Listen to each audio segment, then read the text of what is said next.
devastating news, I would say, but I don't think it was unexpected given the time period of the season. Caitlin Clark announced on her social media that she will miss the rest of the season. She captioned it in short, in part. I had hoped to share a better update, but I will not be returning to play this season. I spent hours in the gym every day with a singular goal of getting back out there. Disappointed isn't a big enough word to describe how I am feeling. She was limited to 13 games this season. This is insane. Candace Parker just dropped a bombshell the WNBA never wanted out in the open. Caitlin Clark being ruled out for the rest of the season isn't just a blow to Indiana. It's a disaster for the entire league, and the chatter around it isn't dying down. It's only growing louder. Think about it. What if Clark decides she's done and walks away from the WNBA entirely? That's not some wild conspiracy. That's the doomsday scenario. The league thought it had time to patch its cracks, but the clock just ran out. Be honest, if Caitlin Clark walked away tomorrow, what would the WNBA even be? Answer: a complete collapse. A crisis they can't bury or spin anymore. Clark, only 2 years into her pro career, is now sidelined with persistent groin and leg injuries. Even in her carefully chosen words, you can hear the exhaustion and disappointment. She's crushed, and fans can see through the polite statements. This isn't just about missing one season, it's about non-stop pressure, a toxic environment that failed her, and a league that didn't bother protecting the one superstar keeping the lights on. Games this season, and she hasn't played since July 15th when she suffered a right groin injury in the final minute of the Fever's win versus the Sun right before the All-Star game. I mean, that's our girl. You know, that's our girl. And I feel like no matter what happened, you have to protect you, and you have to protect your career. Step in Candace Parker, a legend who understands better than most what happens when you push a body too far.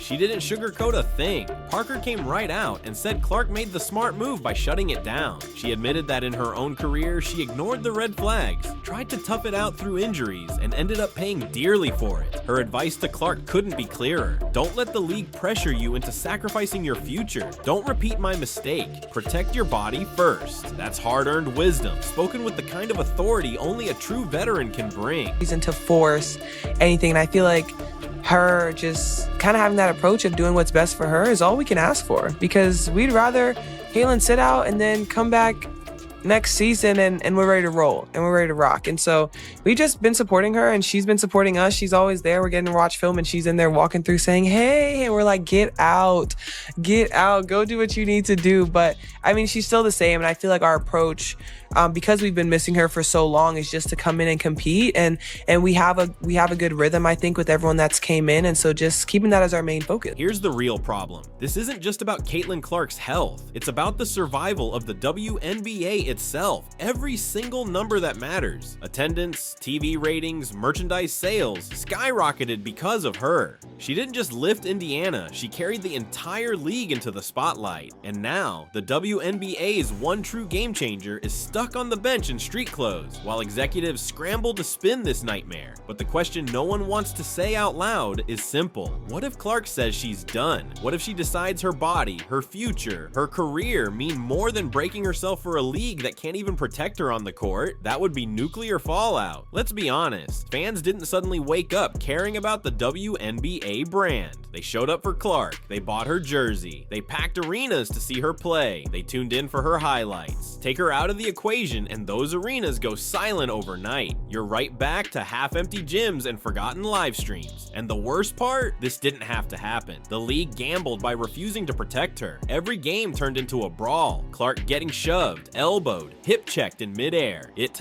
looked more like hockey than basketball. The refs swallowed their whistles. Kathy Engelbert's office stayed silent. Everyone pretended it was just physical play. Now their golden goose, the one keeping this league alive, is sidelined for the season. Bravo, WNBA. Brilliant job. White had said that they were hopeful that Clark would return by the end of the regular season, but Caitlin was unable to fully reincorporate back into practice. And, you know, She had never missed a game in her collegiate career or first year in the WNBA. So this is definitely a blow, I'm sure, for the organization, but also for her. Fever went 8-5 when Clark played and 15-15 without her. You all did win the Commissioner's Cup for the first time in franchise history without her. So maybe that is also another precursor. But big picture from the outside looking in, I have been a player that has had a number of injuries. Candace Parker sees the truth. Playoff basketball isn't just intense, it's ruthless. Faster, rougher, more physical than anything in the regular season. The absolute worst time to rush a star back from injury. You don't send a Ferrari into a demolition derby, but that's exactly what the WNBA tried to do. Clark hobbling around just to chase a few extra ratings points? That's not strategy, that's desperation. And Clark knows it. She's the one holding the real leverage here. The WNBA doesn't own her. She's the reason the WNBA is even relevant. If she decided tomorrow to walk away, she'd still have endless doors wide open. Endorsements, broadcasting, international leagues, even building her own brand from scratch. Meanwhile, the WNBA has been on life support for decades, propped up by the NBA. After years of stagnation, their biggest surge of growth didn't come from a commissioner's plan. It came from Caitlin Clark, barely in her second season, dragging the league further than Engelbert's speeches ever could. That's why the Clark could quit talk doesn't feel far-fetched. Fans are already saying it out loud. If Clark's not playing, I'm not watching. Their loyalty is to her, not to the league, and if she leaves, so do they. That's not just a setback, that's instant regret. Taking the time, and there is a difference in being a role player and coming in and playing a role and coming in off of an injury. There is a rhythm, but when you are Caitlin Clark and you have the ball in your hands and you are on the other team's scouting report, to come in half and not be able to be in that amount of, I would say, shape, rhythm of the game, because the rhythm of the game changes towards the end of the year. And so when it started getting closer to the end of the regular season, I was like, it's dangerous to come back during playoff basketball because the whole flow, the physicality, all of that is different. And so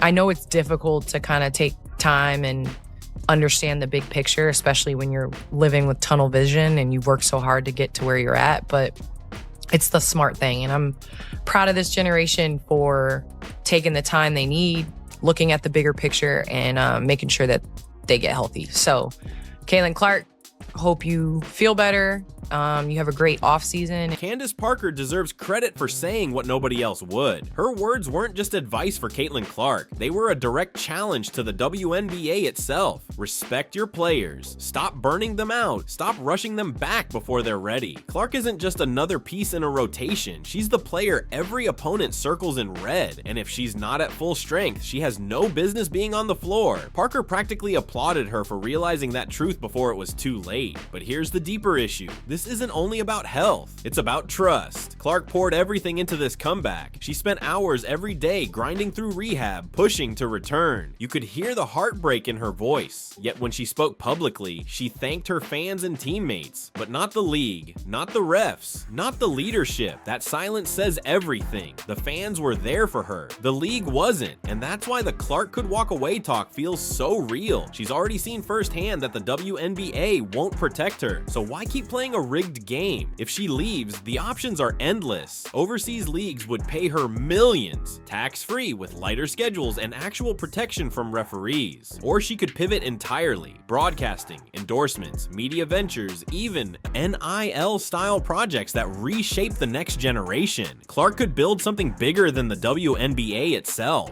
And the league? They'd be left empty-handed, watching the star they squandered thrive without them. The thing is, this saga isn't happening in isolation. The WNBA has faced these cracks before. Angel Reese made headlines, often for the wrong reasons. Players have complained for years about low pay, poor travel, and weak facilities. The league has always floated in that, almost there but not quite zone. Then Clark arrived, and suddenly fans flooded in. For a brief moment, it looked like all those problems had magically disappeared. But the second she went down injured, the illusion shattered. The curtain lifted, and there it was, the same old WNBA issues staring everyone in the face. That's why Parker's words sting so much. She lived this already. She admitted that during her career, she ignored injuries, pushed her body past the limit, and paid the price. Now, as a legend looking back, she's waving a red flag. Don't repeat my mistakes. The fact she even has to say this shows the league hasn't learned a thing. And what will the WNBA do next? Probably issue a bland press release about player safety or supporting Caitlyn's recovery. But fans aren't buying it. They saw Clark get hammered on the court. They saw refs swallow their whistles. They saw league leadership stay silent while she limped through games. No statement fixes that. This is why Clark leaving isn't just speculation. It's a real possibility. And if it happens, the fallout will be catastrophic. All those sold out arenas, all those merch sales, all those viral highlights, gone in an instant. The league would tumble right back into irrelevance, begging networks for scraps of airtime. Maybe that kind of humiliation is what it would take to finally jolt the WNBA awake. But if history tells us anything, don't hold your breath. And this isn't just about star power. The league has leaned on stars forever. Diana Taurasi carried the torch, then Candace Parker, then Maya Moore. But Caitlin Clark is different. She's not just another name on the list. She's the name. She's the one who brought millions of new fans to the game. She's the one who turned regular matchups into must-see events. Losing her, that's unthinkable. Yet here we are, and the cracks are impossible to ignore. Her recent post about the injury may have sounded polite, but fans read between the lines. She said disappointed, but let's be real, that word doesn't capture it. For Clark, this feels more like betrayal. She held up her end of the deal. She worked. She delivered. She became the storyline the league desperately needed. And in return, cheap shots, flagrant fouls, and no protection until her season collapsed. This isn't year one anymore. By now, Clark should be dominating playoff highlight reels, not watching them from the sideline. Instead, the WNBA is staring down a massive disaster written all over this season. Let's call it what it is. If Caitlin Clark walks away, the league faces ratings in free fall, empty arenas, angry sponsors, and a commissioner scrambling for excuses. And the only way to prevent that nightmare? Treat Clark like the superstar she actually is. That doesn't just mean plastering her face on billboards. It means protecting her on the court. It means officiating fairly. It means investing in her long-term future instead of bleeding her dry for quick paychecks. That's the core issue. The WNBA doesn't protect its stars. It exploits them. They use their names, sell their image, cash the checks. But when it comes to actually safeguarding their health, their careers, their reputations, the league is nowhere to be found. That's the pattern, and Clark is realizing it faster than anyone before her.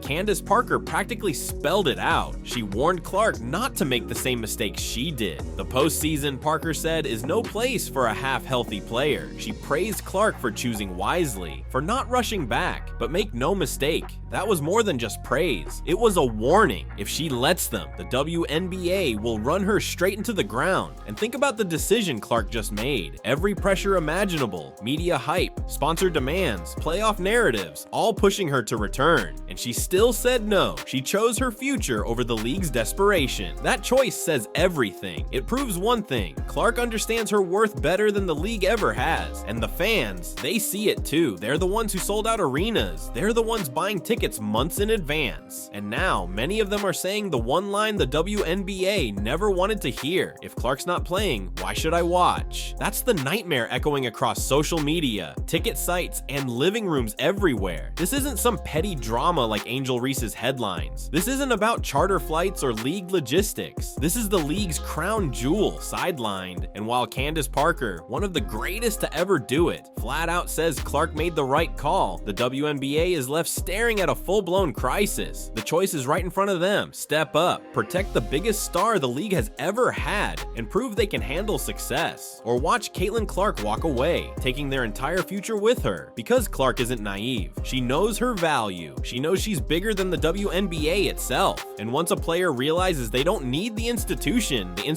loses all leverage. The WNBA isn't ready for that power shift. When Candace Parker retired, fans were sad. But the league moved on. When Sue Bird retired, it stung, but the WNBA kept going. But Clark, there's no replacing her. There's no moving forward. Without her, the league collapses. And here's the painful irony. The WNBA begged for a superstar. They finally got one. They plastered her face everywhere, bragged about her ratings, squeezed every dollar they could, and then they left her to get shoved, hacked, and battered until her body gave out. Now she's out for the playoffs, and the league is staring staring at the doomsday scenario. What if she never comes back? Here's the bottom line. Caitlin Clark's injuries may have quieted the league for now, but if she ever decides to quit altogether, that would finish it. The WNBA simply can't survive without her.